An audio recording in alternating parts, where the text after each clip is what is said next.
I just want to say to anyone I may have offended yesterday, you can go fuck yourself again today. Ladies and gentlemen, sit back and enjoy Mega Meeple.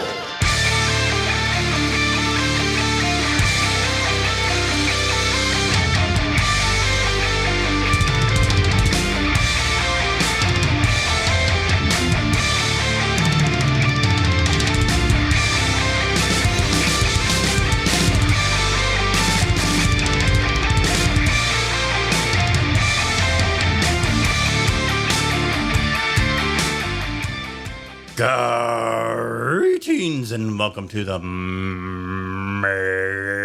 Meeple. This is season 4, episode 7, otherwise known as episode 101. Hey, I know it's been a while since I put a podcast out there, but you know, I just wanted to bask in the glory because last episode was episode 100. And I just wanted to have that kind of hang out there for a while because that is a pretty good milestone for anybody, really, that does podcast. I mean, I've read that a lot of podcasts fail and wrap it up. They don't even get to episode 10 once people, it's a novel idea. Hey, let's start a podcast. And then once they find out all the work that goes into it, they quit real quick. so it's a good milestone to actually make it first of all, make it past episode 10, but to make it into episode 100. Yeah, that. So I just want to have that ride that wave for a little bit longer than usual. So, but who do we have in this episode? Well, actually, since the last time I put episode 100 out, what was it last time we had my regular returning guest of Jason and Tony talking about the AEW pay-per-view. Well, since then, there's been another AEW pay-per-view of All Out. And so we talked about that. And now this pay-per-view thus far, and you'll find out because we should talk on it quite a bit. That's one thing that you could really rely on coming to the Mega Meeple about is that me and the guests that I have on, we are almost honest to a fault. I mean, we're if something's good, we'll tell you it's good. If it sucks, we're gonna tell you it sucks. And this one here, it wasn't the worst pay-per-view we've ever seen. WWE holds that distinction for. And if you don't believe me, just go back and watch some of the Saudi Arabia shows. Oh God! But as far as AEW pay-per-views, and they've only been in business for a year, this one by far was, we think, the weakest. So, so if you wanted to hear, for all my wrestling fans out there, I have Jason and Tony back again, and we are talking and, criticizing AEW's All Out. So let's get to that right now, because the sooner I get into that conversation, the less editing I have to do this thing. So, here we go.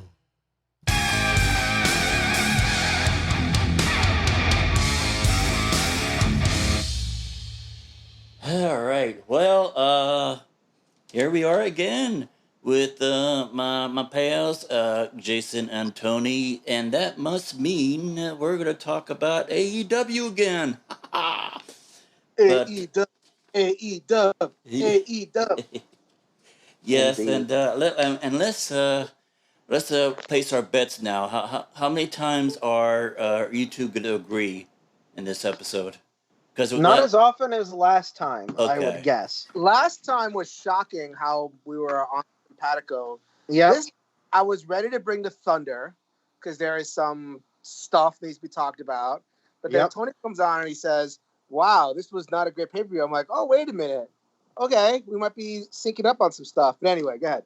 Yeah, I think we're gonna agree more than we disagree. There's a couple of things where it's like we're just gonna bitch and moan. I think we're all gonna kind of complain about some of the stuff, and it may not be the same stuff. So Right. we'll see. All right. I predict one semi-major argument. Okay, fair enough. Yeah, we'll see. We'll find out when we get to it. So yeah, this is All Out. For those of you who are maybe listening to this later on, it was actually the day that we were recording this. It happened last night, September 5th, and they had my understanding, they had about a 15% capacity. They opened up the Daily Place to have just a little bit of the audience in there, but it was nowhere Not near. that you know, quiet as shit. Yeah, it was like so. I saw a video earlier today where after they stopped recording, somebody had their phone recording stuff. They recorded a bit that Moxley did with the audience after his match when after they signed off, and he's like, "All right, I want to hear everybody yell. I want you to be so loud that they hear you in Orlando," and everybody's cheering. He's like, "Well, fuck, let them hear you in Stamford," and so they cheered him even louder. So yeah, but all right. So we started off actually with a match that was supposed to be part of the buy-in initially, and then I guess at the last minute they changed it to be part of the main card. What happened was so the plan was, because you're talking about the tooth and nail match. Yeah. Yep. The plan was apparently to kind of put it on for free, and it's like, okay, this is the draw. Go watch it's like we're giving this away for free. This is great. And so the wrestling fans were like, no, the disrespect for the women, put them on the main card. You got to feature the women, blah, blah, blah. And Tony Khan's like, I'm trying to give this away for free, wrestling fans. What the fuck? Yeah. And that was a bad move, moving it on to the main card. But go ahead, we can go on. Keep going. Yeah, the two matches that ended up being on the pre-show, on the buy-in, actually were decent. One of them had no real business being on anything except Dark. The Joey Janela Serpentico match. Yeah. I don't understand where that one even came from. And then the Private Party Dark Order match was actually a decent match. I mean, Silver and Reynolds are much better in the ring than any of their treatment suggests, and Private Party's good. It was fine. Yeah. The Tooth and Nail match, yeah. They did one of those. It was one of those cinematic, matches similar to like the Boneyard thing that WWE did. But it was it was more like a, I don't know, it was more like a gag type match where they did all these kind of visual gags and jokes. It was a gag on the viewers. Yeah. It was very. They were making fun of us for saying It felt like a lot of the. I don't know if you guys watch Impact at all, but it felt like a lot of the goofy Wrestle House stuff that they've done for the last month. Like, it had the same kind of vibe. Like, it didn't fit with the rest of the matches in the pay-per-view, which is part of the reason why I think it probably could have been just fine on the buy-in. I didn't think it was bad. Like I didn't sit there and go, wow, when is this going to get over? Part of it is because it was so short. Right. That made it much more acceptable. I was kind of shocked by the result, but I think this was one of those things where their hand was forced because Britt's still not 100%. Yeah, they can't really. I think a part of it was just trying to protect her. But I hope that this feud between Britt Baker and Swole continue. That they at least get to the point where they're able to have a proper match in the ring. Well, I was hoping that the creepy dentist who played kind of like a horror movie villain inside of this thing was going to get the win, so that they could have an actual in-ring match where the baby face in this finally gets the win back. But now, like, I don't see any reason for them to even interact with each other from this point forward. I don't know. Well, Britt's gonna get revenge, and they can have their blow off match. I mean, there's no women. Like they borrowed a woman from NWA in order to have a match, so there are no women. So they'll fight all year. Yeah, potentially. They'll be like X-Pac and Jericho back in the day. They wrestled like 7 straight pay-per-views together. Yeah, like because there's nobody else. Yeah. So okay, there are a bunch of problems with it. This was not a cinematic match. This was just like a hardcore match on a camcorder or Agreed. On a camcorder. Yep. And so like they could have, shot it from different angles and made things look good, but it was just like one guy following him around, and so that's a problem right there. And because it's like close quarters, because of the way they shot it, because it was in a dentist's office, like you saw up close the fakery. Like they were not hitting each other. Like they would they would slap each other with the degree, but then it was just like it would like fall out of their hands. And it didn't in order to make these things work, you have to like use the camera to make the strikes look impactful, and they weren't. And they would just like kind of slap at each other. And then that stupidity with the drill, and then the needle, it was so painfully badly staged. You're looking at it going, all right, they're gonna stab themselves, blah blah. It was horrendous, and I do not blame the talent. They're young. They've never been in a situation like this. It's all in the production. It was terribly produced, and they need to go back on the drawing board. They really do. Well, it's F minus. It's the first one of these kind of things that they've ever done, so I'm hoping that they get better with this. Like, and what are they? But why are they using Britt Baker and Swole to be like the test cases? They're inexperienced. They don't know what they're doing. Like especially Swole. Well, Swole's not a veteran. She doesn't know what she's doing. Because they wanted to stick it on the buy-in, and then they were told they weren't allowed to. I honestly, I think for the buy-in, this match would have been fine. Putting it on the main card, especially opening with it, really I don't know. It set a very strange tone for the entirety of the pay-per-view. I think it was garbage. And there's worse spots in the evening than this one, which should tell you something. I think it was complete garbage, and it was not a Swole or Baker's fault. I mean, because they're new at this. I think it's all production. It was a terribly produced segment. It was a complete flop. I mean, let us not speak of this nonsense. Why didn't they throw Janela in something like this? Why didn't they use him as the test case? Because, Janela and Kiss would have been great. They would have figured it out. He's used to this kind of crap, and even if he messes it up, it's Joey Janela. They kind of expect that it's not going to look perfect, no matter what he's doing. That's kind of his thing. So, I don't know. Yeah, I think we can move on because this one doesn't warrant as much time as we spent talking about it. Yeah. It's I think we've been longer than the match now. Yeah. So if anybody out there is saying that, we're a bunch of AEW, marks, we could criticize the product when it warrants it, when they deserve it. So it's not like we're, they're going to shit out bricks and we're going to smell it and say it's roses. All right, so we go on to the. You keep going. Let him keep shitting. Let him keep shitting. So we got. Next, we got the Young Bucks versus Jurassic Express. So now, I guess with the whole them kicking Hangman out of the Elite, that the Young Bucks have now adopted this new attitude. So do you think they're going to be now? You guys have seen them when I guess they were in TNA or Impact or something like that, where they were. They were in New Japan. They've been in Ring of Honor. Yeah. Okay, I've seen them in multiple places. Yeah. So they were heels during those promotions, right? In some of them, yeah. Depends on they're like Pro Wrestling Guerrilla. There are no heels unless you're like a WWE guy. Like everybody's a fan as long as you entertain them. Okay. Yeah.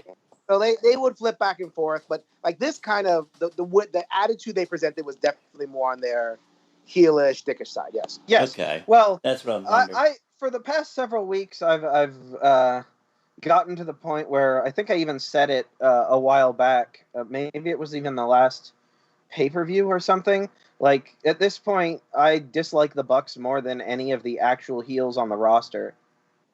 Like, part of it is that Hangman is so good and doesn't deserve any of this crap, and then part of it is that they're just really, like, I think them being dicks isn't that far of a reach for them. Let's put it that way. Okay. Right. Like, I think that's more natural for them than their babyface persona. Like, we're so great, look at us, we're the best, etc., etc. Like, I think their whole shtick just kind of aligns better with them being heels in general. So, yeah, they were jerks through the whole match. Absolute jerks, like kicking Marco Stunt's crutch out from underneath him and other just nonsense. I mean, they've shown stuff like this before in various things, like when they were, what was it, throwing the gum at Private Party in the tag team tournament way back a year ago. And, like, there's various spots where they get all uppity and we're the greatest and these people don't deserve to share the ring with us kind of attitude. And that's basically what this match was them being that way towards a less experienced, younger act. Like, they beat the hell out of Jungle Boy for most of this match. Yeah. Yeah. So Young Bucks won. And if we didn't mention it for the last one, if anybody cares, Big Swole won that one. But yeah, it was. It was. I mean, it was a match. It was okay. I mean, the main thing I took away from it. This gives you an idea of what I thought about it. Is and I think it must have been JR's reference to Johnny Weissmiller. That was it. But he was referring to Jungle Boy. So then, I mean, I think the more noteworthy, like, you know, obviously the story with the Bucks is ongoing. I'm liking Jungle Boy's development. I think he's filling out.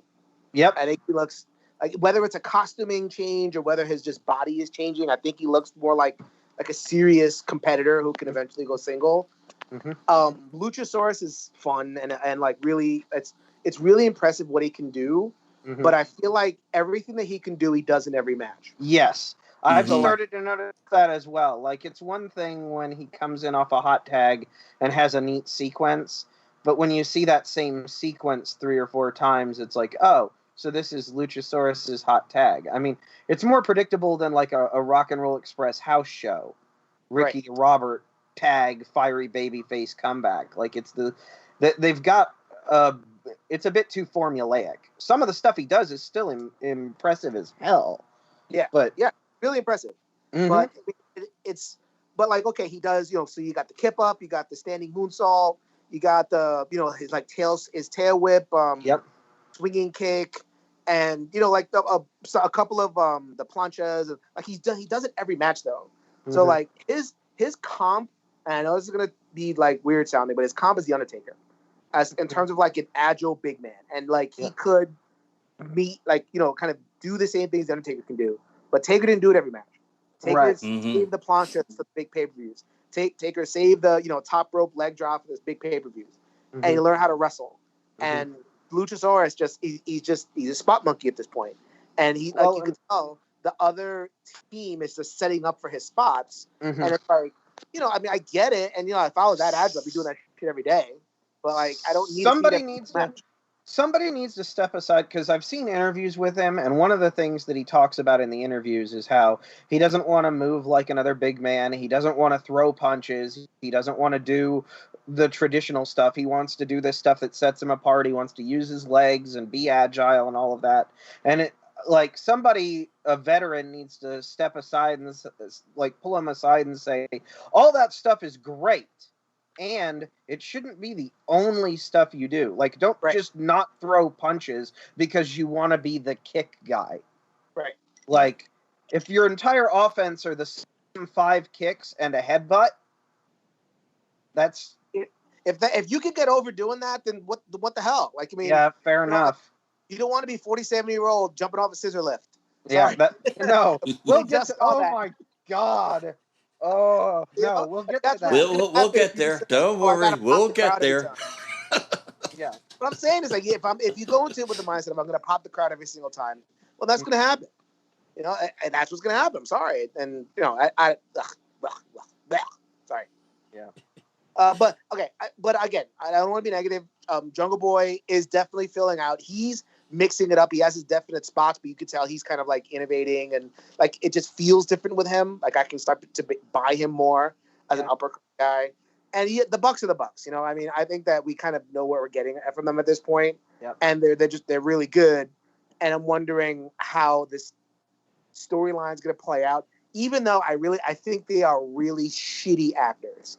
Oh, They 100%. are shitty, and it's kind of That's messing up the elite breakup story. It's messing up the FTR story. Like they're not good. It's So- why I see them better as heels because they seem to be more natural at being dicks, so they Well, don't have it's to easier be a act as dick, much. right? It's easier. Yeah, it's easier to be Yeah. a dick. They don't have to act as much, and so More fun. it works. Yeah, I agree with you about Jungle Boy. I think one of the other things I've noticed in several of the matches they've had is Jungle Boy's offense varies based on who they're facing. And Right. part of that is because he's not the biggest man in every match he's in.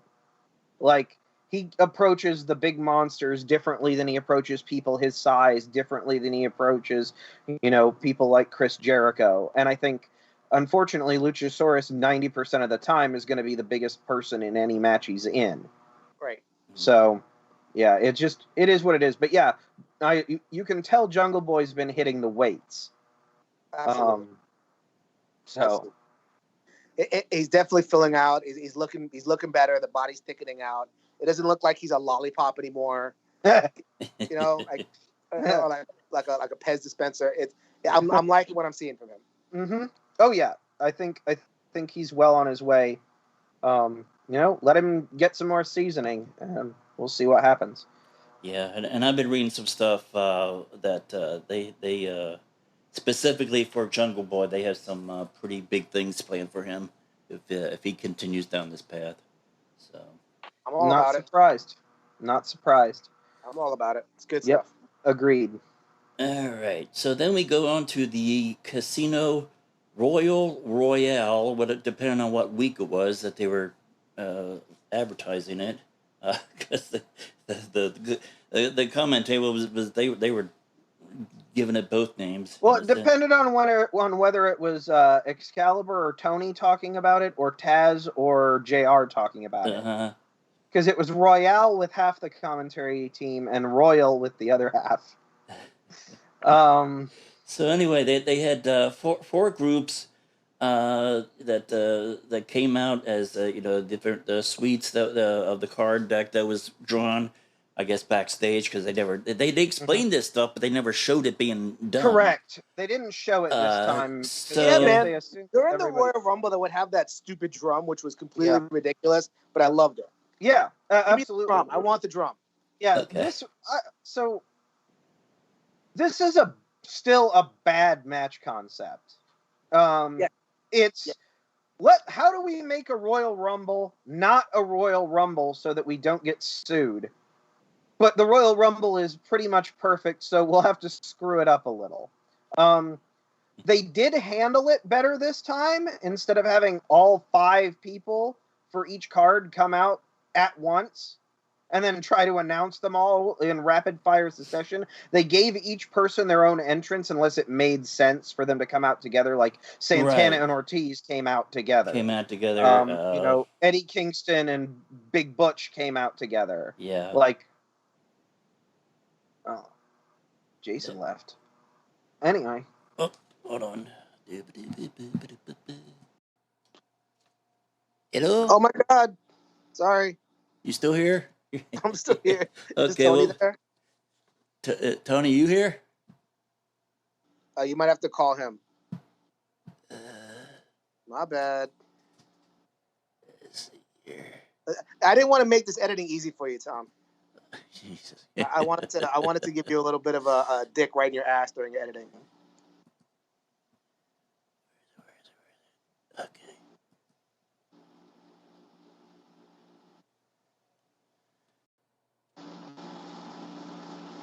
Hello? Hello. Uh-oh. So, there he is. Yeah. Yeah, I'm Sorry. here. My fault. You My here? It's all fault. good. I did it. I'm sorry. It's all good. All right. Yeah. So they had uh, like you said, they had like Santana and Ortiz came out at the same Yeah. time. But yeah, so basically, run down the different groups. The first group was Trent, Christopher Daniels, Jake Hager, Blade, and Ray Phoenix. Group 2 was Frankie Kazarian, Will Hobbs, Chuck Taylor, and then Santana and Ortiz. Group 3 was Billy Gunn, Pentagon Jr., which they had to change his name to Penta El Zero. Yep. And then Ricky Starks, Oh, Brian and- Cage, Throw me and Darby Allin. Then Group 4 was Sean Spears, Eddie Kingston, Butcher, Sonny Kiss, Lance Archer, and then the Joker and the debut for tonight was Matt Sydal. Yep. So, well, first of all, regarding the match concept, you mentioned before we got cut off Right. that, at least they get individual entrances. I thought that was terrible because then you listen to 5 straight entrances when you should be watching the match. Fair enough. So, like, in the Royal Rumble, you get the one song and you get like a minute to digest. And the guy gets like, Right. fires up. And this thing is like, okay, you hear one guy's music, they come in, but then they immediately disappear. They don't do anything, and the next guy's coming, and the next guy's coming. And I've spent a minute watching entrances, and there's a match going on. It's a bad match concept. Like, Not good. I Not good. can't believe they brought it back after the ladder match last pay-per-view, which was so much better. I don't know why they're married to this whole casino battle royal concept, other than, well, it's a tradition. They need to drop the tradition. Yeah. If they want to have a traditional battle royal, like, traditional battle royals also suck, where everybody starts in the ring. Because it's just 21 guys laying around on the ropes for half the match. So, I don't know what they do to solve this problem, but this is not a good match format, and it doesn't give a lot of their talent a chance to shine the way they want to. Now, that said, this wasn't all terrible. Some people got to do some interesting things inside of the structure of this match, but there was also lots of weird. Yeah, I thought this match sucked. Sucked. I'm the one gleaming thing was like the big guys got their shine, where AEW is pretty bad at that. We've gone over that before. Mm-hmm. Cage looked pretty good. Arch obviously won it. He looked good. Even that who's the black guy? Will something? Will Hobbs. Will Hobbs. Yeah, Will Hobbs was I was going to mention. Yeah, they got they made the big guys look good, which is what a battle royal should be all about. Like Darby Allin's going to be tossing people around all over the place. Yeah. But so I that's like the as far as that structure was okay, but it's a battle royal. It's like unless it's like spectacular, it's probably going to be unremarkable. Yeah. And, Will Hobbs has been on Dark up to this point. This was his first real like main roster debut, and I thought he acquitted himself quite well. I would not at all be sad to see him show up more often. He's got to show some more personality. Right now, it's just like a black meat baby face. Agreed. But he is huge. So who knows what they could do with him? Who knows? Maybe he'll just be Private Party's bouncer. I have no idea, because everybody needs protection in AEW. That's how this works. Everybody needs a manager and everybody needs a bodyguard. You can't go anywhere without your very own Diesel and your very own Bobby the Brain Heenan. The ending of the match, I really did not like. Like, I don't mind Lance winning. My pick was Eddie Kingston. I thought, he made this faction with these 4 other guys so that he was quite literally a quarter of the field. And it was all about making sure that he made it to the end. And I would like to see an Eddie Kingston Mox match. So I thought, okay, that's going to be who it is. I'm glad that he made it until second to last. Yeah. And I'm not upset that Lance won, because Lance needs to look scary. And Lance and Mox had a really good match in New Japan earlier this year. So, why not do some of that in AEW? I think it's going to be fine. Ultimately, the result will be.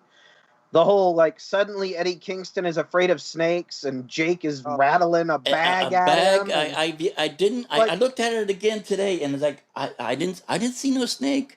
Where's no, the he even goddamn started. snake? He's just He rattling even the bag. Right. Well, they don't have a snake.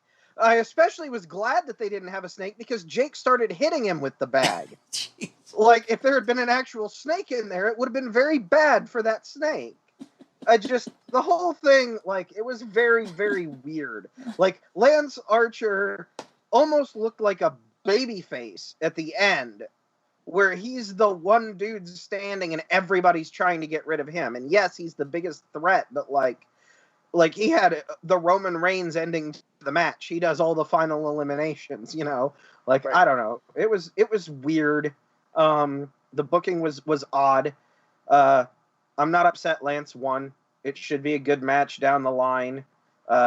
Yeah, that's about it. I mean, there's one thing we have to talk about. Poor Matt Sydal. Yes. His first offensive maneuver, and it was a botch. And it's the shooting star press that he is well known for and that he has executed probably a billion times. right. Like, every match that he's ever won has featured this move. Well, and he's this is the famous for time it. he slips. It was the famous RKO. Yeah. Like, he's famous for that shooting star. Yeah, exactly. And it's like they talked after the event about how humid it was in Daly's place, with the temperature. They're in Florida, so it was ungodly humid and the temperature was ridiculous, especially while the sun was still up earlier in the night. So, it's one of those really terrible happenstance accidents. I don't think Matt Sydal suddenly showed up unable to wrestle. I think he just had a mistake, and it's really unfortunate where it happened. Yeah. It looked like he was able to at least catch himself to make sure he took it as a back bump, so I wasn't terrified that he was injured or anything. But it was a bad night to be named Matt.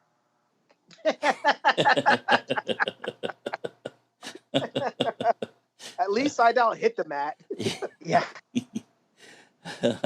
So but the whole look through my notes here. Yeah, I think the only kind of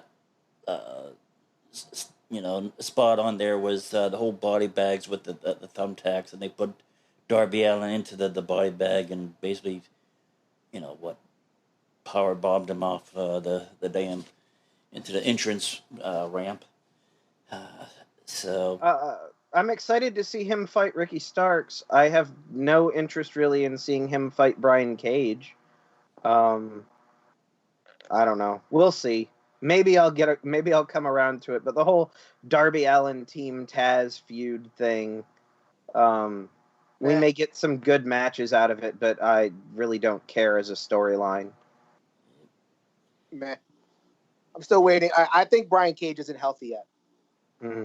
Like, he's not 100% yet. He's not 100% there, so they're kind of putting him on ice. But yeah, I like Ricky Starks though. he's okay. I think he has potential. I don't see him as a finished product yet in the slightest. I think his promos are like, you can see the good promo in there, but it's still kind of acting. He's still like feeling his way. So I'll give him time. Yeah. Yeah, and he was. I mean, when you think about it, he was first introduced to us, at least to my familiarity and exposure to Ricky was during one of the AEW Dark matches. So he's one of the ones that have come up from the Dark thing to in a sense the main roster, and started to make a name for himself and getting known and getting featured. So that's good to see. So anyway, Lance Archer won that one, and at this point in the evening, he is guaranteed a opportunity spot for a championship against either Moxley or MJF, whoever won the main event later on that night. All right. Ready? Did anybody else feel Lance Archer winning this telegraphed who was going to win later on? Oh, the main event? Yeah. there was no way MJF's gonna win that. No way. Yeah. Oh, I agree with you, but No. it feels like this was like one of those.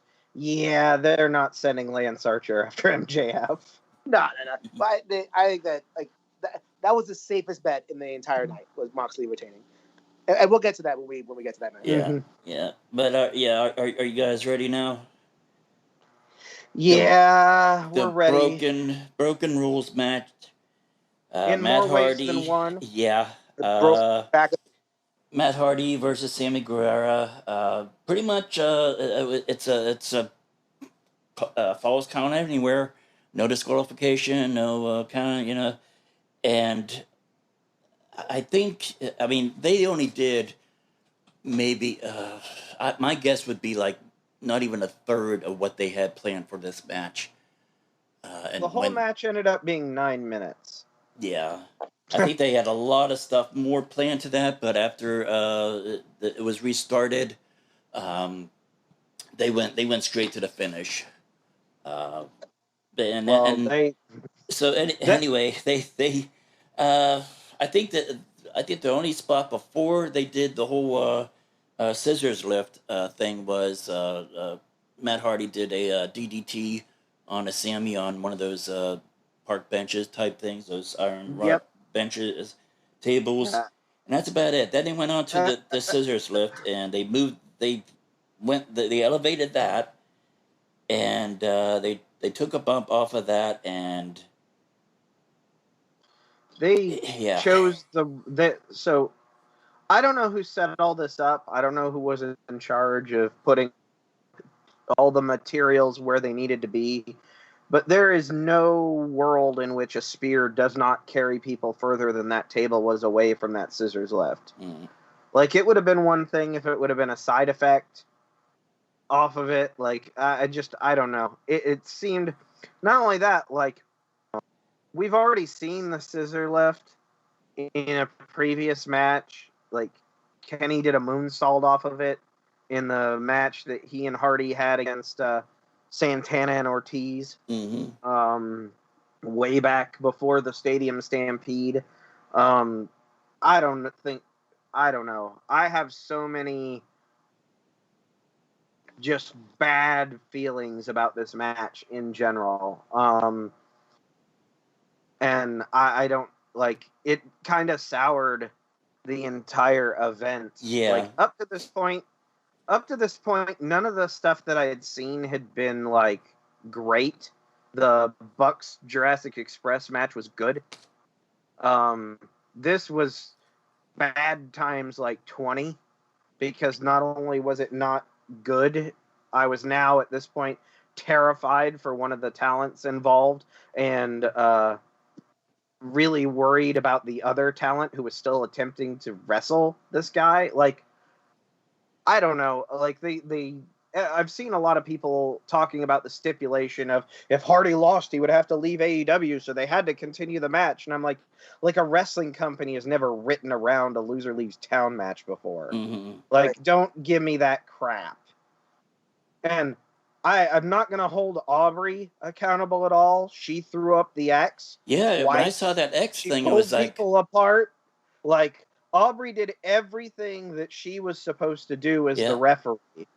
I feel let down by the medical staff. And maybe everything past what their current concussion protocol and everything is.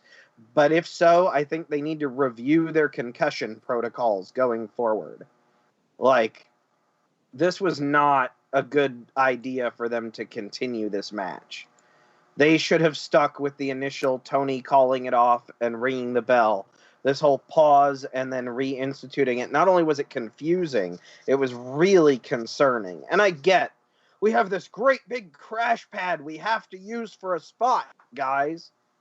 Like, no. Find somewhere else in the night to use it. Let one of the other acts figure out how to work it into something they're doing. Don't take talent's health into your hands this way, because this, like, Matt couldn't stand. Yeah, he was dead weight Forget when Sam was walking. dragging him off. He couldn't even stand. Like, he was unconscious, and that's never a good sign. One thing I did like, and this is how Sammy has been learning, is once he actually realized that, okay, look, shit's getting real here. He started putting up a causing a scene, where they the refs and stuff had to hold him back. He's like, oh, I'll kill you, and so he was able to distract the camera away from what the doctors and stuff was doing with Matt.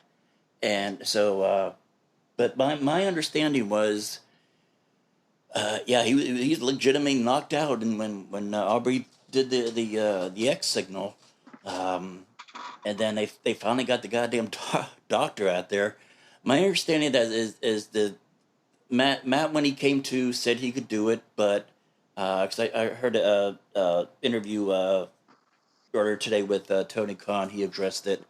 That it's like, okay, the doctor went in there, everybody went through some kind of concussion protocol, and it deemed that Matt was able to continue, and regardless of whether Matt was saying he wanted to finish the match, if Tony and the doc said no, you can't do it, it's not safe, then because people were saying, well, Matt, it was Matt's decision. It's like, and Tony was saying today, it's like, yeah, it didn't matter what Matt wanted. If the doctor and Tony said that it was unsafe to do, they were going to stop it. But yeah, so at that point when they restarted it, it was like, okay, let's. Evidently, Matt said I could at least go to the finish. So when they restarted it, they basically made a beeline to that the scaffolding. Yep. And climbed and Matt up took no offense from that point. Like, yeah. So yeah, Which it just. I don't give a shit about that. Like that match should have been stopped right away. Yep. I think it shows Tony Khan's inexperience as a booker. Agreed. Like that should have been, that dude's a mark, right? At the end of the day, he's a mark for this business. He's a mark for wrestling. He's a mark for ECW. Like that was his whole big thing. I was around for ECW and I want a cool product and everything. I think he's a total mark for this stuff. And so I think he's in a mindset of, well, we got to, I mean, is he okay? Is he okay? Is he okay? Is he okay? Okay, let's go. And, not that he's a bad guy, but I think like in the heat of the moment, he got caught up and he got the word from the doctor. Like he could have just said, all right, we're not doing this. And then like, all right, plan B. It's like, all right, well, Tony Khan comes in and says that this is no contest and they're going to wrestle again. And there's a million ways you could book around that. But like that, I'm going to put this squarely on Tony Khan's feet. And also kind of like in a weird way on Matt Hardy. Like this feud has been weird.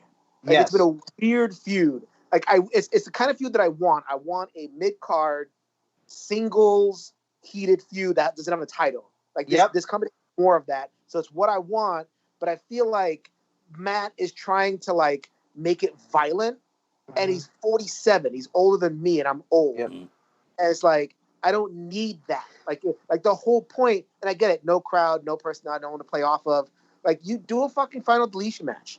Yeah, those are the safest things in the world. Yeah, unless seriously, just film something. Like you joked about the elite deletion, and then you never did it.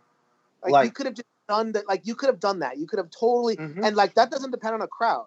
And it could have been creative, and it could have been like, and I think Sammy would have risen to the task. He's a good personality and everything. Yep. But like they went the violent route with this, and every single time something like uncomfortable and stupid happened. Well, everything changed once Sammy hit Matt in the head with the chair, and Matt had to get stitches, and the entire thing derailed from there. Like, I guess you could say the entire thing derailed when Sammy first got suspended for prior infractions, but then he comes back.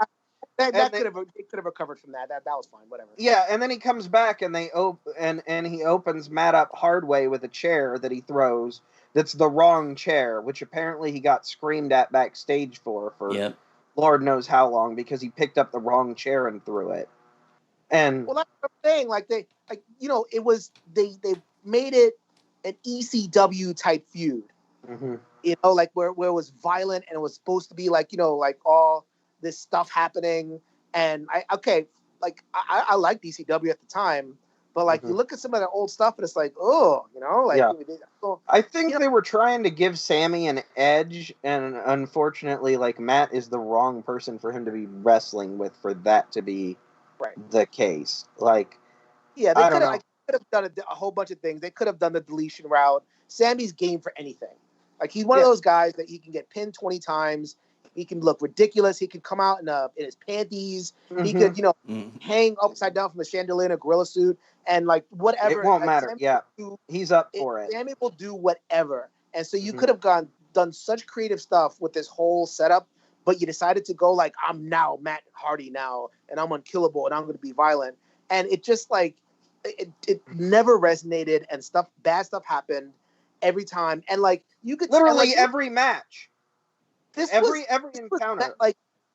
Matt laid out the match. Like, you think Sammy Guevara is going to lay out this match? Matt probably said, "Okay, spear me off the scissor lift." And it's like, okay, what are we doing here? And like I bet you it was Matt's mindset. Be like, all right, this is going to be cool. And no, just a disaster. It shows Tony Khan's inexperience as a booker. Like, he has to be able to foresee some of this stuff and say, like he really is. Like, if you listen to the podcast, and I know like it's only one slice of it, but if you listen to the podcast, you listen to his press conferences and anything else, he's a mark for this. Yes, he is. Absolutely, he thinks like everything is great. All the tooth and nail matches, it's so great. We got to put it on the main show, dude. Get an editor for God's sakes. Like, you got to I hope, and I don't. It sounds like it's not, because he went to the hospital. He's out, and there's no concussion. But this shit's going to keep on continuing, and I'm afraid that like the guys are going to put themselves in a terrible position, but because Tony Khan's not going to have the edit finger on the edit button. So like I'm afraid of that, but at the same time, it's like, what? It's at this point, it's inevitable. And I get that he's like, the doctor said he's okay to continue. We're gonna let it go. Like, trusting the doctors is the time-honored tradition, but like, I feel like it was the wrong call in every like sense of the word. Like, we didn't get entertained by what happened after it. We were like, most of the fans were straight up horrified by it in general. They were too scared to even get into it. Like, it killed any momentum that the pay-per-view had built up to this point. And like, it was not good. It was not good. Yep. And one thing's for sure. It's the second time they've had someone get concussed in a match. Britt Baker last year at was it Fight for the Fallen or Fighter Fest? I can't remember which one, where she got concussed in her match, and like, they finished the match. Like, she tried to tag the wrong person because she was so out of it, and they continued the match. So it's not a good, like, it doesn't give me warm fuzzies that these guys are going to be protecting people when stuff like this happens, that this is the second major occurrence of stuff like this, and they decide to keep going with something that's even more dangerous of a spot. Although, to be fair, the final spot was less dangerous than the one he got hurt on. Mm-hmm. Like, no, it should never have gotten to that. Just declare no contest fun. Like, and this is another thing about this pay-per-view. It was fucking long. Yes, like, long. The matches were long, and it was not like they could have just like, what? This pay-per-view's long enough anyway. Just cut it off to move on to the next thing. Mm-hmm. Yeah, this was the shortest match on the pay-per-view at 9 minutes. Mm-hmm. Yeah, well, one thing's for damn sure. I'm sure Matt got a chewing out by his wife, because she took to Twitter or something, and she was pissed. Oh yeah, she was not happy. Okay, all right. So gladly, the next match is what I think. And I think you guys have already said, is like, this thing was the match of the night. Shida versus Thunder Rosa. Shida with the AEW championship, and Thunder Rosa coming in from the NWA. And this started the whole.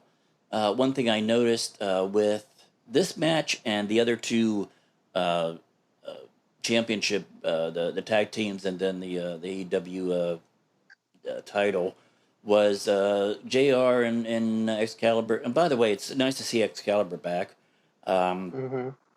This But match in particular, glad you mentioned that. This match in particular, yeah, I really noticed Excalibur brought so much. Like so Dale's much fine. info. It's like, my God. Tony's whatever, but like that match needed Excalibur. They needed to tell the story of Rosa, where she's been, what she's done. They needed to tell like Sheeta's not like she's not known here, so like some of her moves said like she did this like weird pendulum thing. Yep. Into the turnbuckle stuff. Where I'd never seen that match. Like I've seen wrestling, and I've never seen that play out that particular way. And he's like, oh, just like this, this, and this. And I felt like Excalibur was like had a arm around my shoulder and was like, here, son, I'm going to explain to you about 70s Japanese wrestling. And that felt so good. And that's the main point I was going to make, is that there's this common thread between these three championship matches. It was a battle of the styles, one style versus another one. With this one, with the tag team champions, Omega and Hangman with their going on all over the place, versus FTR's more old school traditional tag team, and then with MGF and Moxley, the wrestler versus the brawler, that type of thing. All three of these matches was like you're seeing these different styles being pitted up against one another. I have been familiar with Thunder Rosa's work forever. She was Cobra Moon in Lucha Underground. She was Serpentine in Women of Wrestling. She's an MMA fighter who recently got her U.S. citizenship. Like her MMA match, she unfortunately lost, but she put in a heck of an impressive showing. She lost pretty decisively, but like overall, like I've been following her for quite some time, and she's legit. Like she lost by decision, but like she's legit. And what AEW has been missing is more legit wrestlers in the women's division. And Sheeta, I think everybody would qualify her as legit at this point. Everybody else in the company, their best match has been with Sheeta. Yeah. Nyla Rose, every woman, best match, Sheeta. Penelope Ford, best match, Sheeta. Like, she's very much what they have. All of their other talent that's seasoned is out of the country. Right. And unable to be here. So, like you said, they had to get a loner from NWA. And I feel like they picked a really good one. I think it was a really interesting matchup of styles. Rosa has more of a lucha background. Sheeta has a Joshi background. Both of them are strikers. Both of them are grapplers. I really enjoyed this match. And I agree with you. I 100% agree with you. Anybody but Excalibur on commentary would not have done this match the service it deserved. Both of these women deserve to be put over for the stuff that they were doing. And a lot of it was stuff that American audiences may not have even ever seen before. So, yeah, it was really good. They had some... they didn't go crazy with high spots. They had some pretty interesting spots, like the Meteora on the stage was pretty cool. Thunder Rosa using Sheeta's chair that she set up was a really nice turnabout as fair play. Yeah, they just wrestled a solid match, and like they did it a little bit outside the ring, most of it inside the ring.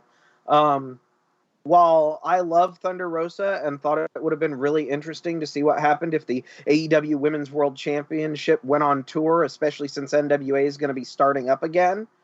I'm not upset with Sheeta winning. It makes sense. Keep the championship in the territory, but I don't know where Sheeta goes from here. And in the press scrum after the event, somebody asked Sheeta where she went from here, and her response was, well, I guess Nyla or Big Swole. because that's really the only options. Ugh. That's quite literally all they could do. Right. I don't know. Whatever. See what happens. But my only criticism that's a little long. Like just the whole pay-per-view. It's like the match just went too long. Mm-hmm. Yeah, this But one no, was it's almost next- 17 minutes. It was a good match. Yeah. Very good. Very good. It definitely saved the pay-per-view from the match prior. Yes. I'm not gonna say that it completely redeemed the pay-per-view on its own, but this is the kind of match I was spending $50 to see. Right. So Yeah. And then we go to backstage where we see Kip and Penelope announce their engagement. They're getting married. Of course, if you watch them together on, it's like how much kissing and stuff and tongue action they've been doing on. It's like, I mean, how many licks does it take to get to the center of a Kip Sabian? You know, but this was a good one because they did a shot to WWE. Did you see where it was like, okay, Yeah. they brought this little card out where it was advertising their I guess Kip's Twitch channel, and then Kip snaps his fingers, and at the bottom it says this message is approved by AEW. yes, That was fine. That's fine. I think Sabian sucks, and I think he needs to be fired. What What about Penelope? Yeah, what about She Penelope? stay around. Kip Sabian can be as sucks as he should be fired. Yeah, I mean, Penelope, I don't feel one way or the other. I think like there's a lot of Penelope Fords out there who's like a decent-ish wrestler. Depending on the right matchup, she could be good. But she's pretty and blonde. I could find 10 of those. Do you have any interest at all in who the best man is going to be? No, none. Okay. Zero. Fired. Bye. I don't have a Roster's lot of interest in it either, but it's one of the possibilities for a surprise that they have in the Dynamite after this. Mhm. So, like, I'm expecting to be disappointed. Like, there's a lot of people online saying that, it's going to end up being Miro, the former Rusev. And I'm like, okay, that's an interesting way to debut someone, but whatever. Yeah. And I don't know. I've been here. I heard somewhere, read somewhere that he's like, okay, as far as wrestling goes, he's like retired. Lana got her Instagram thing and her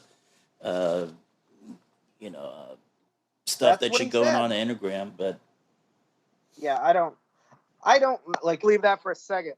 Yay! What an exciting surprise. I'm with you. I don't really care. Like, we'll see who it is Wednesday, and then I'll decide whether I care or not. If it's anybody more famous than them, which I would hope it would have to be, then that's like they immediately cease being the interesting thing in that angle. Right. You should be fired. I'm moving on. Okay, then we go on I to. don't want people to be fired, but like, there's too many wrestlers in this roster. Too many guys and too many small guys. No, I'm good. Okay, then we go on to Dark Order versus the Natural Nightmares, along with Matt Cardona and Scorpio Sky. Pairing up with them. Yeah. I already know what Jason's gonna say, so I'll just let him say it. I like this match. Mm. Is that what you thought I was going to say? No, you have surprised me. What did you like about it? So then, I know it's been a running gag. I hate the Dark Order, separate brutally from the Dark Order. They have made it not the Dark Order. I don't know why they kept the name. This is just a completely different thing than what it was with the Creepers and all that bullshit. Mm-hmm. So it's a completely different thing. They didn't have the schmucks, the number 6, number 9, and all these. Like, it was just like the core guys and they're good. Like, the Smash Brothers are good, and Yeah. Brody Lee, awesome. And we haven't talked like since that TNT match. I was thrilled. Yes, Brody greatest came in, thing ever. Murder, and that's the way it should be. That's how you make a monster. If I could watch Brody Lee murder Cody every week, it would be the greatest episode of Dynamite every week. I riveted the whole when he nailed that discus lariat on Cody, I was like, oh man, this is it. They're doing it. Yep. And so like I thought Brody looked great in this match. I thought he was, never took offense. Like he just came in, was a badass, great facial, he was cold and calculating. Like he was directing traffic. Like Uno over there, Grayson, get this guy. Like amazing.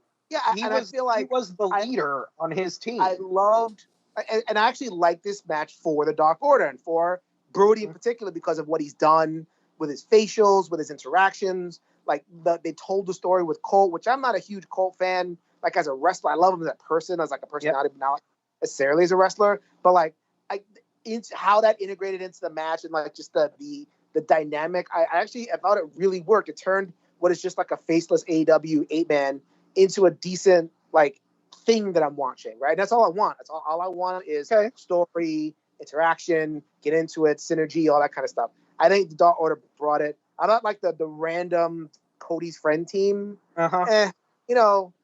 Whatever. They're all good wrestlers, and it wasn't about them, but it was about Dustin. And Dustin is my man. I fucking love Dustin. Agreed.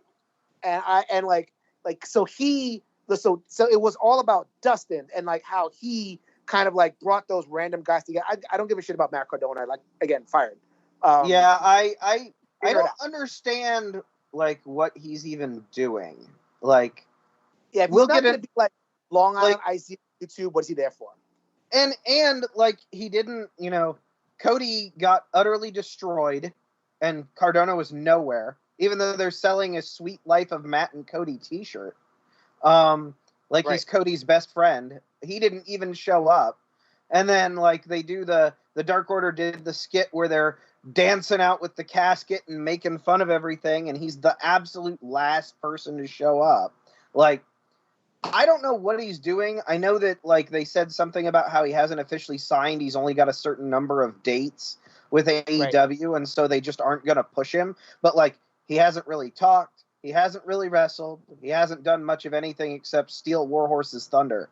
Like, I don't know. I don't have any real feelings about him right now at all. I feel like this was kind of a waste of Scorpio Sky, even though I really like Scorpio Sky. He didn't do much in this match. Whatever. I mean, like you need. I'm not going to say like every single person needs a spotlight. Scorpio Sky have his time. Like, I mean, agreed. All I look for is that the overall thing work because of the Dark Order, because of Brody, and because of Dustin. The fire that he shows, he's wrestling more agile, but still with the psychology. And then the promo afterwards, where it's like he's give the promo, I won the match. Then he gets informed that he has a title shot, and he immediately goes into like babyface promo. And Brody, I think Dustin is amazing. I agree, and Brody is going to murder him this week, and I think it will be.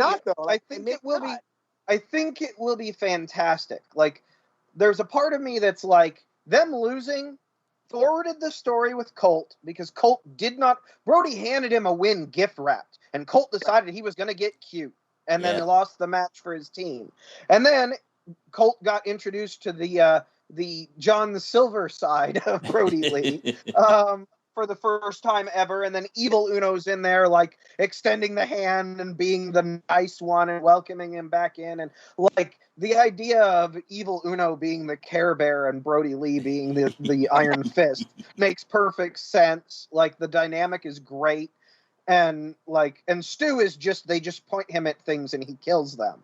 That's like, it works. Or kills himself. Yeah, or kills himself. But the Colt Cabana story got forwarded, them losing. Like, it was Colt who got pinned, not a member of the Dark Order. Yeah. It set up a Dustin match that I'm actually excited to see. I think Brody is going to get all his heat back in that match because I don't see Dustin taking the TNT title off of Brody. No. Like there's only one complaint I had with this match at all. Let's make that 2.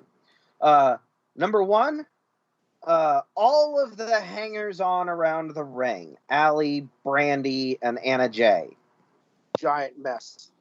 like they were in the way half the time. They're like supposed to be reacting to things, and like I don't know that they knew what they were supposed to be reacting to half the time. And then the second thing is horny on main JR Yeah. asking about Anna Jay having a wardrobe malfunction. I don't. He apologized for it. Let's move on. I'm fine with that. Whatever. I just in the moment, like I was like, apologize. Whatever. It's all. did good. Jerry Lawler take over? Like, which Hall of Fame WWE announcer is this? It really took me out of the moment for a second. I got to be honest. Like, I know you're right. He's apologized since then. It's all good. Like, he's JR, and sometimes people screw up, but like that just was like, wait, what? He said what? That's not what we're supposed to be focusing on here. Why would you like throw that random non sequitur into this? Like, I don't know. It just distracted from the story. I am pleasantly surprised to hear that you enjoyed this match. I like. I mean, okay, so like Brody Lee, because I never hated Brody Lee. I've Right. been on record. You've been on record. Yep. Yeah, you just hated Dark Order. I needed him away from that jobber squad, and they found a way. And it doesn't. I don't watch Being the Elite, but I get it.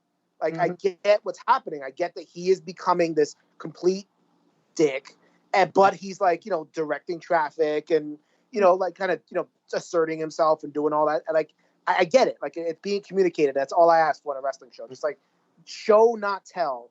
And Brody is doing a great job of showing what his Dark Order is, and they're all falling in line. And I think it's amazing. I think there's like he's doing like Brody is doing amazing work, and on the face side, Dustin is doing amazing work. Agree. So that 100% agree. You give me those two. Like what is wrestling? Wrestling is give me two hot characters doing their thing, and I got two hot characters doing their thing.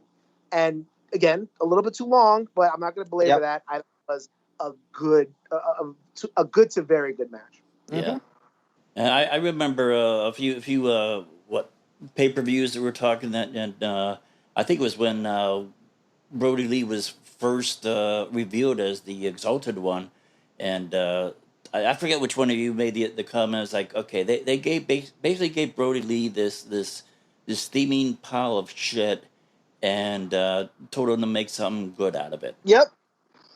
Make chicken salad out of this chicken shit. And I would say he's done a fine job. Yeah. Absolutely. Yep.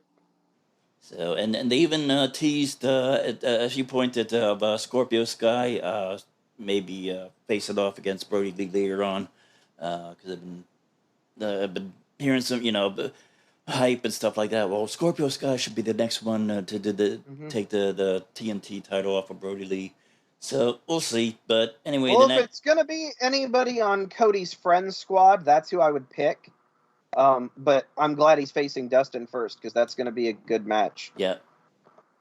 Yep. So anyway, Natural Order. Jesus Christ, Natural Nightmares won that one. Dark Order lost. All right. It does speak to the naming of AEW factions. That Natural Order did not sound completely out of place. Yeah, I could have just ran with it. People would have thought that was okay. That's the name of them. So next one is the Omega and Hangman versus FTR. Yeah, this was a good match, but it was one of those. Like you said, this was one of the long ones. The more it went on, it's like it was like, is this? Are they going to break the time record of RKO and Edge in that performance center thing? Oh God, that thing went forever and a day. But this was a good match. But I think one of the things that with the FTR being so very technical. Tag teams that people were thinking they want more of the flash and the jumping around and stuff like that, and I think the deliberate style is fine, but I think we all agree, I'm pretty safe to say that this was too long, at almost 30 minutes. Like, I love me some tag team wrestling, and this was not a bad match. not at all. But if they had shaved 5 minutes off this match, I probably wouldn't have missed them. Like, at all. No question. So, yeah, it was good. It continued the storyline. FTR constantly provoking Hangman and, like, Kenny trying to do his own shit. Like, he's gonna, hold on to the tag team titles by himself through sheer will alone. They worked as a team in the ring as well as they could, functioned pretty well, but, like, it was just one of those things where that tiny little mistake was all that needed to happen for it to be capitalized on. And, like, the match itself was solid. I don't know that Kenny and Hangman, up to this point, I don't know that either one of them has been involved in a bad match on pay-per-view for AEW in any of the pay-per-views that there's been. If it's got one or both of them in it, it's going to at least be good. So, yeah, I don't know. I'm interested to see where it goes from here. I think long matches need crowds, and as long as you're not going to have real crowds, keep them short. Yeah. You can still wrestle. Obviously, they've been wrestling the entire freaking time. So, like, you can still wrestle, like, do wonderful things, but like, you need that up and down. You need the drama. You need, like, the lull and the rising, the crescendo. You need the mid-match kind of like schmaz thing where they're arguing and people don't know what's going on. Like, and it's all about crowd. And all of wrestling is surfing the crowd, but long matches in particular, you absolutely need that crowd to peak and valley. And you can't just, like, have a 30-minute exhibition in the middle of a pay-per-view that was 4 fucking hours. Yep. Yeah. I don't know. I mean, I think everybody felt at this point that it was time to take the belts off Kenny and Hangman. Long overdue. Yeah, this story has gone on as long as it needed to. I think they were deliberately waiting for crowds, and they now feel that the crowds that they have are enough for them to go forward with it. Kenny and Hangman, if they don't end up having a match out of this, it'll be very interesting. Yeah. I expect that to happen. I'm sure it will.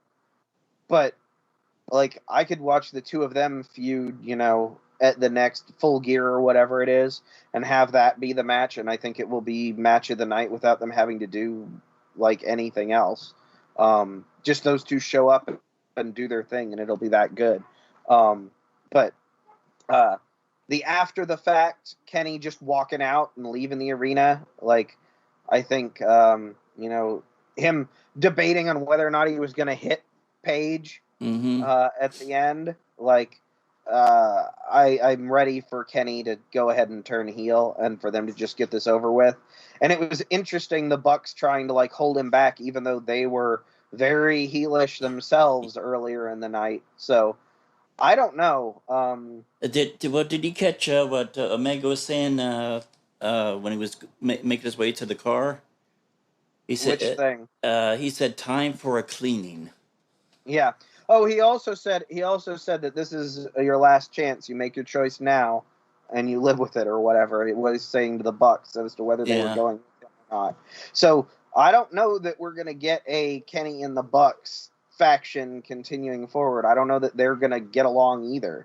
I think it may officially be like they're breaking up that whole group, but we'll see.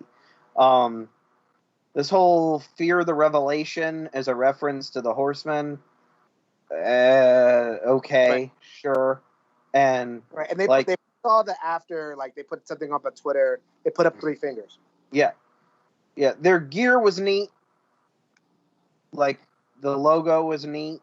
I like Tully had matching gear with them. It makes it really weird when he comes out in totally different gear with Shawn Spears. Right.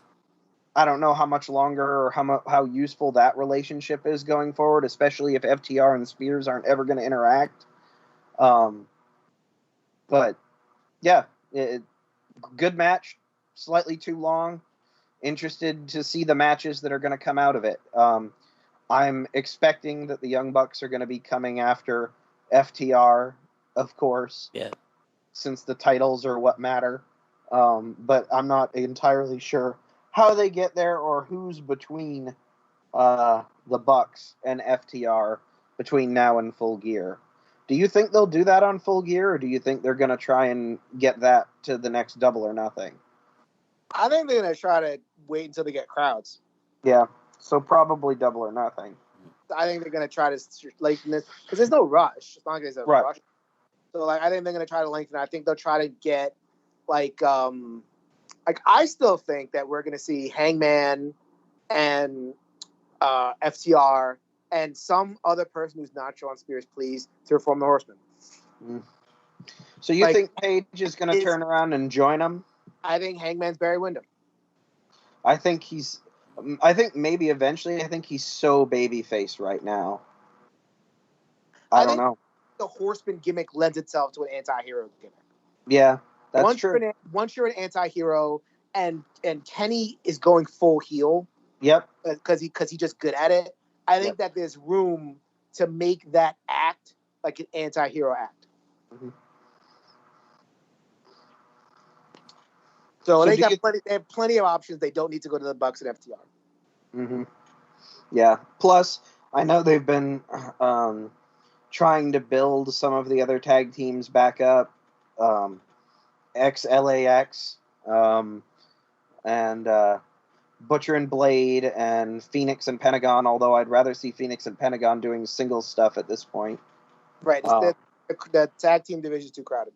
Yeah. That's their own thing. Yeah. Well, and again, we talked about it last time. There were, if you don't count the pre-show, there were 2 tag team matches and an 8-man tag team match on this card.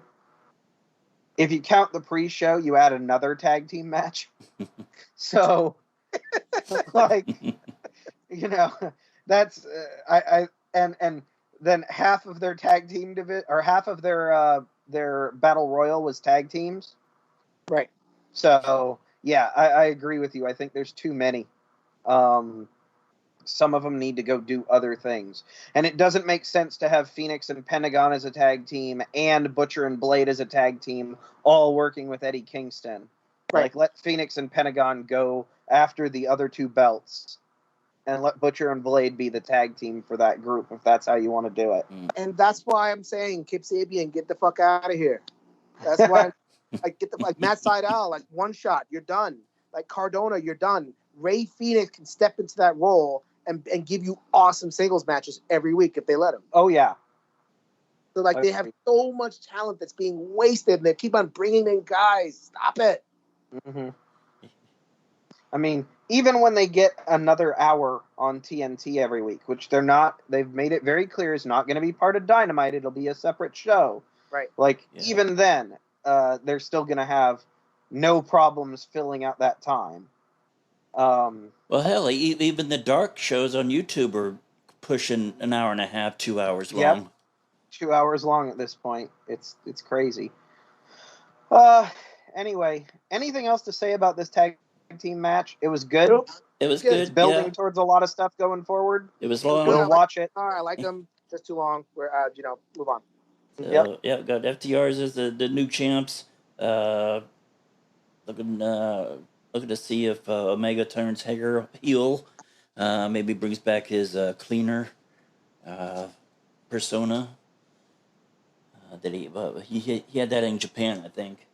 Mm-hmm. Yep. I'm almost hoping he brings us something new, but we'll see.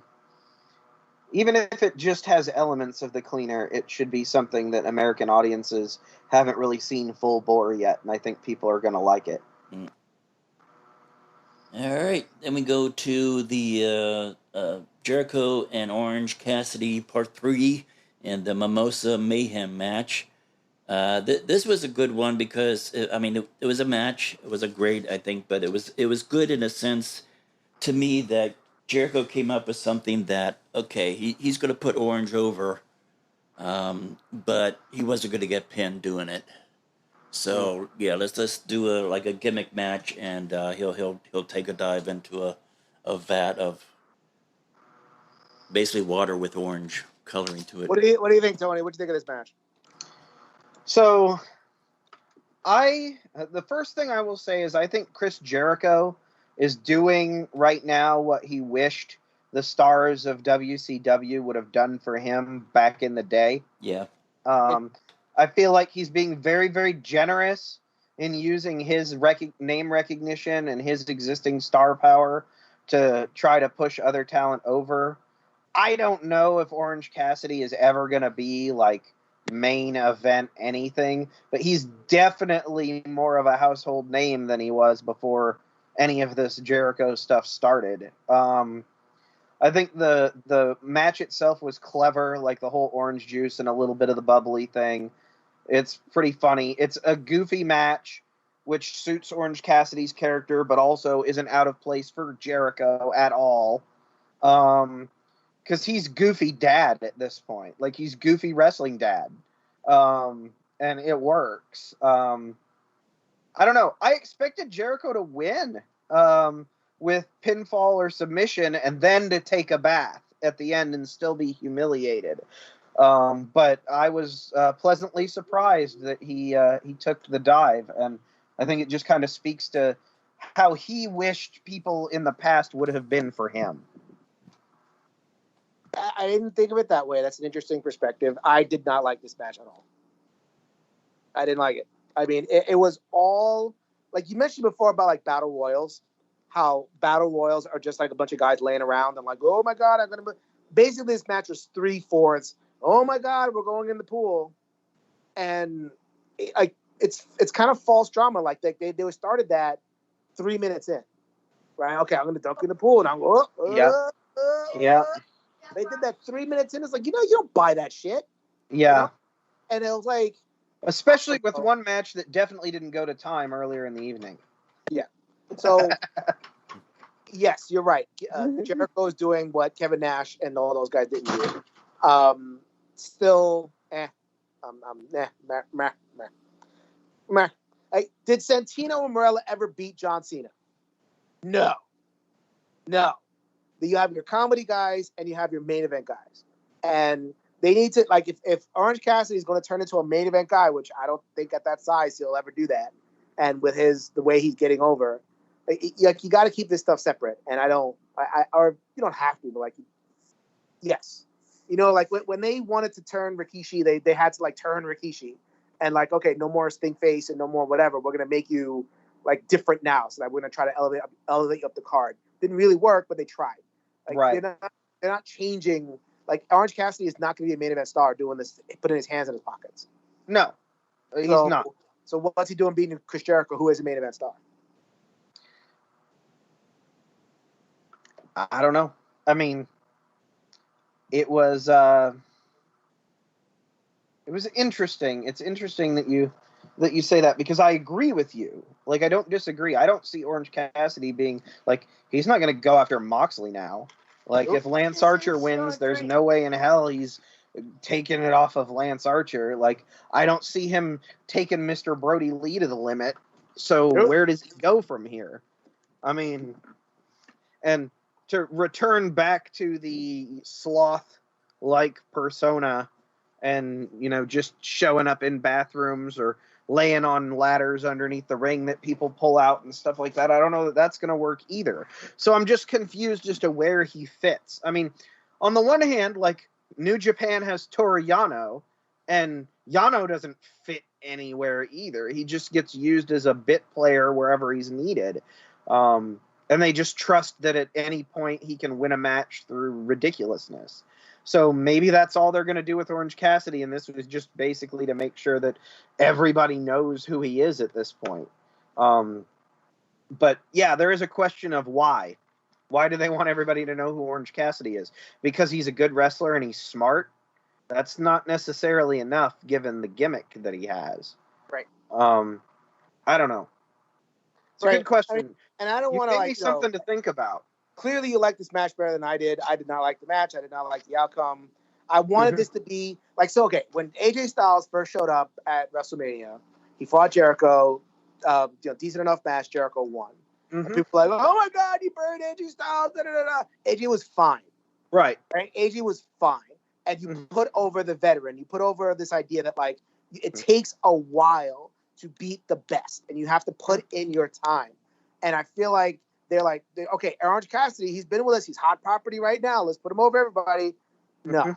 Like, if he is truly hot, if he's truly going to be one of your main players, he can lose a 2 out of 3 series against the best and the best you got and be fine.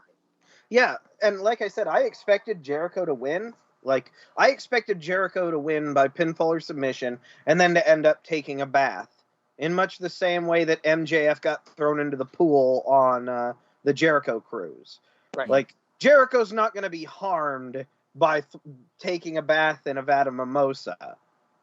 But I expected it to happen after the fact.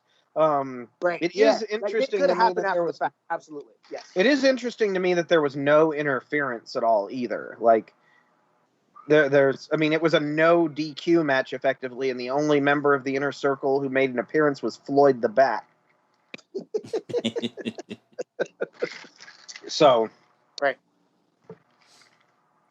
Yeah. So I thought it interesting too that Orange Cassidy, he made his debut a year ago at the last All Out. Yeah, I mean, way to rock a year. Yeah, right. Good for Orange. I mean, I guess that's the last thing I can say. Good for Orange. Does it serve a lot of purpose inside the company? I don't know. It kept Jericho busy and out of the title scene for a while, so maybe that's all it needed to do. Right. All right. Moving on to the main event, we have Jon Moxley versus MJF. One of these guys was going to get a 1 in their loss column by the end of the night, and so what you guys think of this one? The wrestler versus the brawler.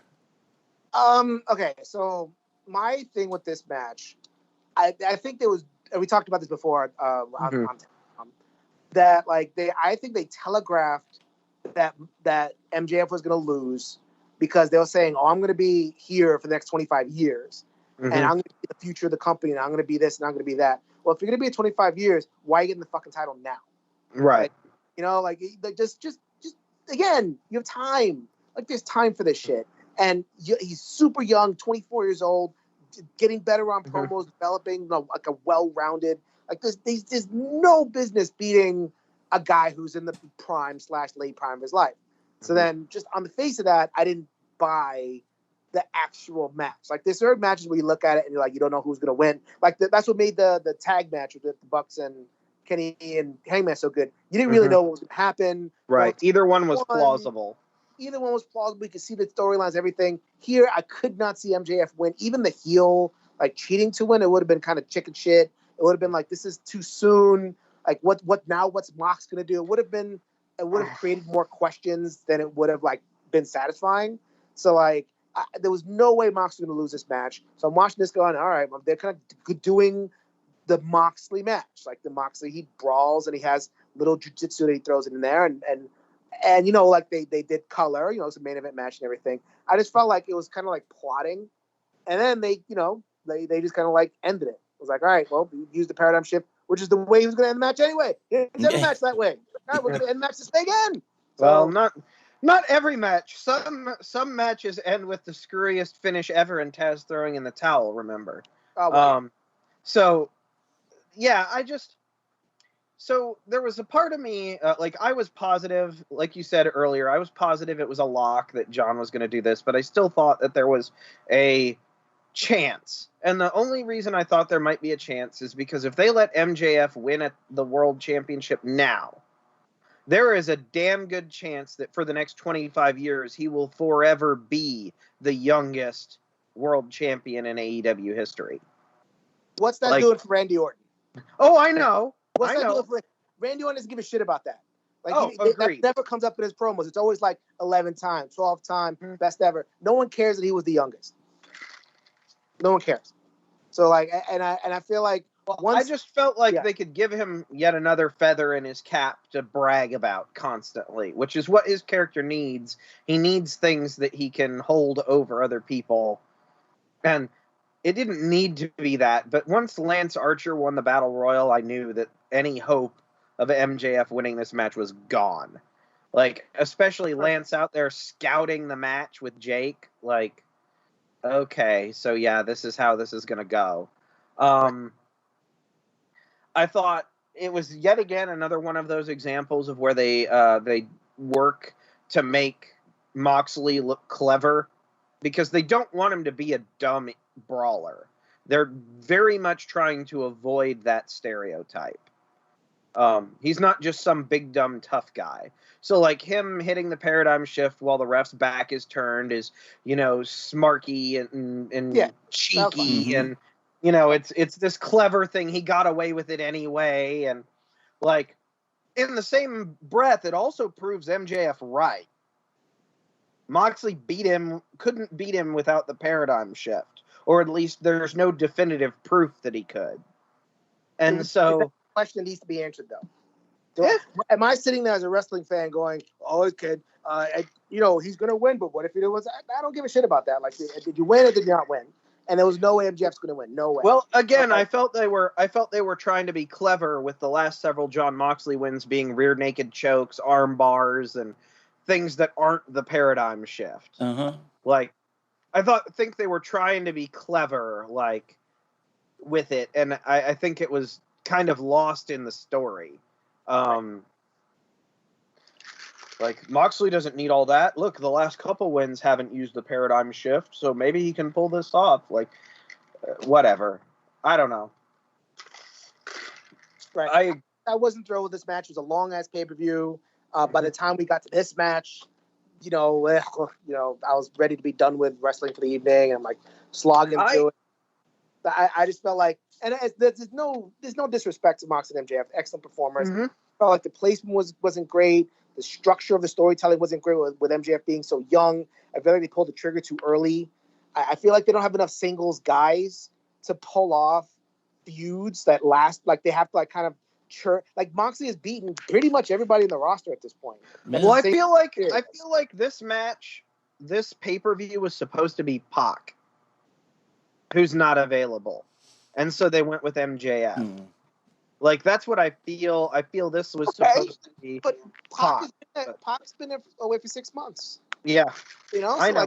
Like, they could figure out, or they could extend some other feuds, or they could I'll take Dustin over this guy. I mean, there's all sorts of things that you can do. Or, they could have extended Brody as opposed to be kind of one and done. And I guess, okay, so, I mean, I don't want to take too long, but I just feel like Mox is in not a great position because he doesn't have a clear antithesis, right? Like, Flair had Sting, and Austin had McMahon, and Shawn had Brett. Somebody always lurking who could be thrown in at any point. And, there was somebody always lurking, and they went back to that match, and it was always kind of tired to see, Rock Triple H in a ladder match, Rock Triple H in a North Dakota. But if you really look back on the storytelling, there were always good matches, and it was always kind of different. So, like, they're fighting in a tag team, they're fighting faction versus faction, they're fighting for the Intercontinental title, now they're fighting for the world title, and there was an evolution to it. So even though they wrestled a lot, there was an evolution. You kind of grew up with these guys. And Moxie isn't really growing up with anybody. Moxie is kind of like, here we go, boom, here we go, boom, here we go, boom. And there's no organic connection, right? Even in the WWF, they had the Wyatts. So, like, Shield versus Wyatts was always thunder. Whenever they kind of, cross paths. Anytime they even saw each other, like, cross each other's paths, walking to and from the ring, So AEW is not able to create. Like, they're doing it with the Bucks and FTR, so they're doing it on some level with the tag teams. They're kind of like that whole crew, but Moxley is just kind of like orbiting space. Like, who do you pick? I don't know. Like, who do you pick to be that guy? Like, who on the roster could pull that off? Brody's in the TNT. Well, I'm just saying, like, Brody's in the TNT title picture now, so it's not going to be him. Is Lance Archer what their attempt to do it? Is this who it's gonna be? Like, I don't think that guy's on the roster right now. Yeah, You know, I fair really enough. don't. I don't think he's on the. It would need to be a guy who can be violent with Moxley and who can cut promos with Mox. Maybe it could be MJF, but the age difference is so huge, you know, because Mox is 2 generations basically ahead of him. And so, like, they need a guy that is like, and I'm sure, like, he's out there somewhere. Like, I just have to comb the roster and figure out who it could be. Like, Well, it could have been Rollins. Like, you know, they could have, like, him and Rollins, they had a whole bunch of matches, and they were always good, except when there was, like, some fucking ridiculous stipulation attached. right, Like, right. Well, like, I thought, like, I said it earlier with the Battle Royal. I was really hoping it was going to be Eddie Kingston. Because that would have been a fun hardcore match, but Well- we would have won. yeah, but you've got Eddie, you've got Phoenix, you've got Pentagon. Like, you could get a whole host of good matches out of him wrestling people in that faction. You know, Yeah, I guess that's true. Yeah. I just thought that was a way for them to go that, like with Moxley fighting with the Inner Circle, you could get a lot of different new and fresh matchups going forward. But, you know, it's, you know, we haven't seen Archer Moxley in AEW. Is this going to be the second time Archer goes after a title and just gets shut down? Like that structure of storytelling is, I'm tired of it. Like, I want, like, and that's why I enjoyed the Jericho Cassidy until the Mimosa thing ongoing. Like, you don't need to resolve everything in one match. Like, Right. You tell layered stories with this stuff. Like, you beat Hugh, I beat you, and now we're going for, like, there's layered stories, and Mox has not had that. The Jericho thing came closest when he feuded with the Inner Circle, but then it ended. Yep. Because He beat Jericho, and that was it. And that was it. Now, I was expecting, I would have liked that. I would have liked, you know, kind of ongoing story, but Jericho's in a different phase of his career. Jericho wanted to make other guys. So it's like perfectly fine for him. But like, then what does that leave Mox with? It doesn't leave Mox with any, like, anything that I can sink my teeth into with him. It's just like, he's cool, but it's not like I'm sinking my teeth into him. He's not like a, you know, not like my favorite champions, you know, like that always had guys, you know, like Randy, like, you know, when Randy and Steamboat, even like, you know, shit like that. You know, and like and George the Animal Steel was around for a year plus. Yep. You know, they sowed the seeds of that in WrestleMania before WrestleMania 2. Yeah. They sowed the seeds of like George the Animal being around Elizabeth. You're paying that off in WrestleMania 3 because you've seen Steamboat's corner. Years that they're laying this track. And yes, AEW's only been around 18 months, but I'm not seeing the track being laid. Yeah, even before that, I remember George Animal Steel and Bruno Sammartino had a long thing going, long storyline. Wrong with that, and so like they do it with certain people, and they can do it with certain people. They're just not doing it with Mox. Mm-hmm. Yeah, I don't know who. I mean, it's not going to be Brian Cage. It's not going to be no. It would have to be somebody that has recurred in Moxley's past, and they'd have to bring him in, like maybe somebody that's in Japan right now or somebody like that. But no, yeah. I don't know that it's going to happen at this point. So maybe they just need to like beat Mox and reset his character. Honestly, I think that needs to happen. I think someone needs to beat Mox and reset his character. I don't think it's Archer because I think Archer, his personality is not developed enough, and I think Jake needs to be put out the pasture. I think Jake is ridiculous. Every time it's embarrassing. He was interesting when he was just giving promos. Pre-tape, when he's produced. Yes, exactly. Good. Out there, he's a disaster. Yeah. Disaster. Yep. I wish I didn't agree with you so hard on that, but I did. Because I love Jake Roberts. Right. But it really is like, it just doesn't work. And like, they can't just hang out until the rest of their roster gets back from COVID either, waiting for somebody to, like, they're going to need to figure out what it is. They can put it off through the end of this year, with Full Gear being their last pay-per-view of the year, and Moxley and Archer probably happening then. But they're going to have to figure out what's next. And I don't see anything right now.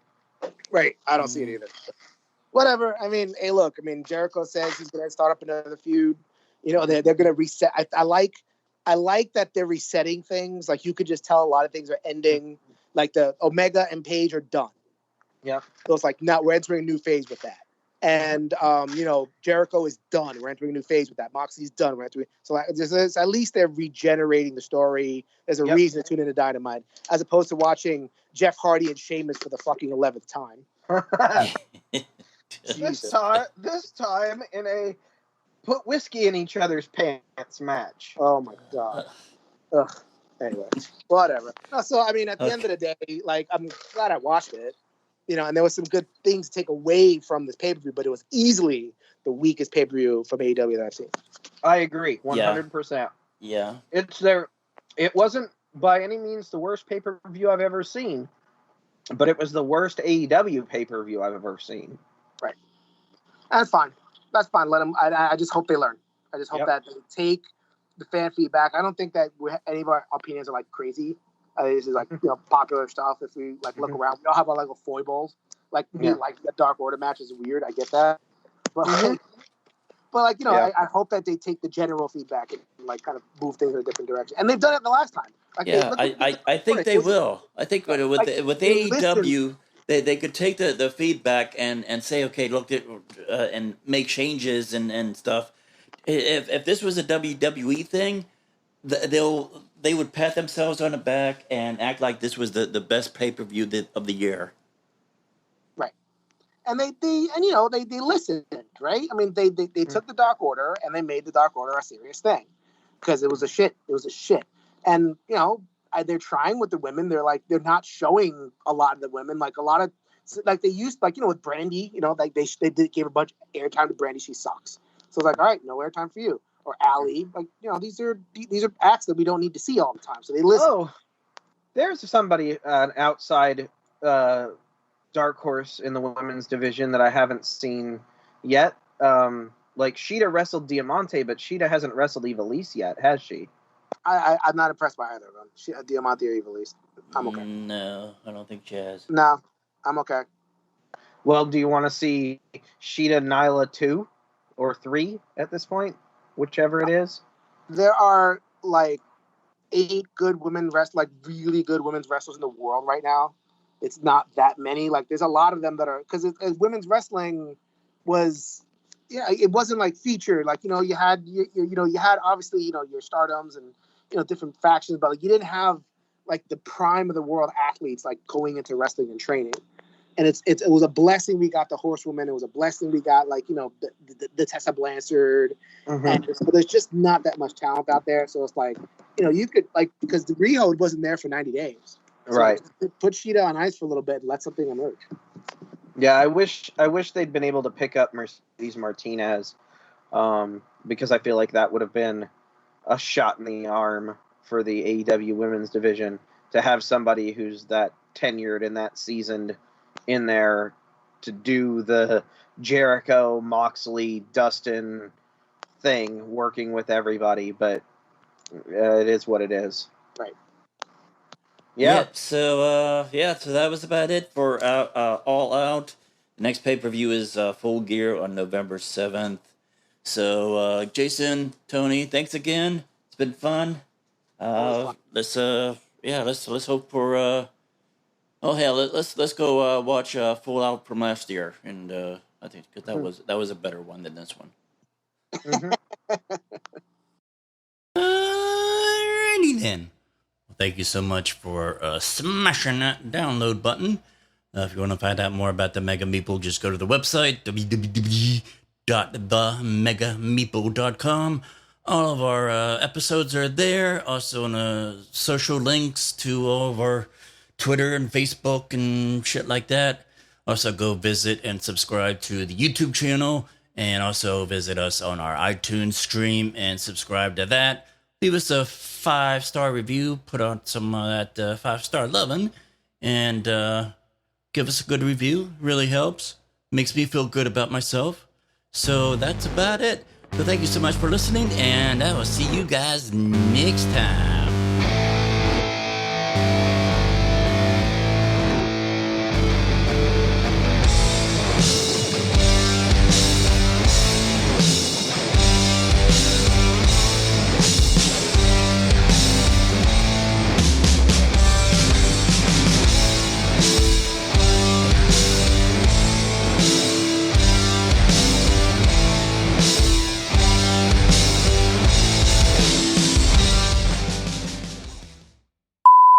sorry, before you cue audio, What? can you hear my humidifier? No. I don't hear it. You don't hear my humidifier in the background? Good, I can keep it on. Yeah. All right, good. Sorry. Yeah, I got a tower fan in my room because it's hot as hell up here. So Sorry, yeah. cock tease. My bad. Well, I heard that.